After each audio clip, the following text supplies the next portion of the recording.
The Disc Golf Pro Tour starts this weekend with the Chess.com Invitational out in Florida, and I need to give you guys my 2024 overall rankings. If everybody is healthy, showing up to a random course, who am I putting my money on? First up, some honorable mentions. We've got Radalin, Proctor, Antilla, Gossage, and Barella. These guys all had wonderful seasons last year. All of them are going to be in contention for wins in 2024, but just missed out on my top 10. Sitting at number 10, Kyle Klein. Some people might think this is a little low, but truthfully, he could go up to 6 pretty easily here. This group is really tight. I look at them all very similarly. They all have very steady games, and more likely than not. But Kyle Klein comes in number 10. Moving up, Robot Chicken. I believe in Chris Dickerson. Last year, he had switched manufacturers. I believe that actually makes a difference in people's games. Came into the All-Star event, looked nice. Said he practiced a lot over the offseason. He's here, number 9 for me. Matty O at 8 is probably my biggest homer pick, maybe. You might feel the same way as me. Matty O is a phenomenal disc golfer, and the truth is he can compete week in, week out, very consistent game. He just doesn't have some of the upside as some of the guys above him on this list. So he fits here at number 8. Number 7, we've got Simon Lizotte. Was able to take home some wins. He's got that big arm. Playing more consistent now that he's not just throwing big shots and trick shots and all those things. So definitely a competitor in 2024. Everybody on this list just has a better putt than him, and that's why I couldn't put him any higher. Next up, number 6, Isaac Robinson. Robinson had a fantastic 2023, took home 2 majors, and was kind of like big shock of the year, you would say.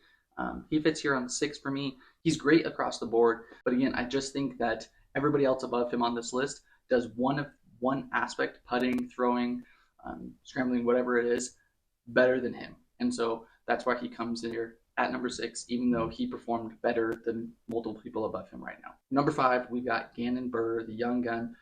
This mainly is because his switch in disc manufacturer. I don't know how that's going to impact his game. He had been with Prodigy for a long time, and I just don't know how he's going to react. He's still a great talent. Number 4, Eagle McMahon. The forehand, backhand balance that he has, I think, is better than almost everybody on tour. There isn't a shot that he can't throw, and that's dangerous, especially in a situation like this. Everybody healthy, random course, don't know where they're showing up to. He's going to be able to hit every single shot. And so that's why Eagle, number 4 on the list right now. Number 3, probably the biggest shock, is McBeth. I still think he is a top talent in the world. He did have a down year last year. He had the injury. He went to Europe. Lots of things going on in McBeth's life.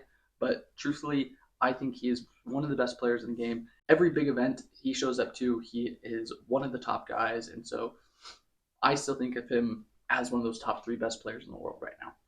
Number 2 is Richard Wysocki. Big Rick is a phenomenal, and if his circle 2 putting is going, he almost can't be beat. I mean, we all know this. He's one of the best in the world, has been for a decade now. And so fitting him at number 2, pretty easy. He had a better year than McBeth last year, and just wasn't able to quite beat out the guy at the top. No surprise. Calvin Heimberg had the best numbers last year by far. I mean, some of them astronomically above the rest of the field, and easily the number 1 player in the world right now.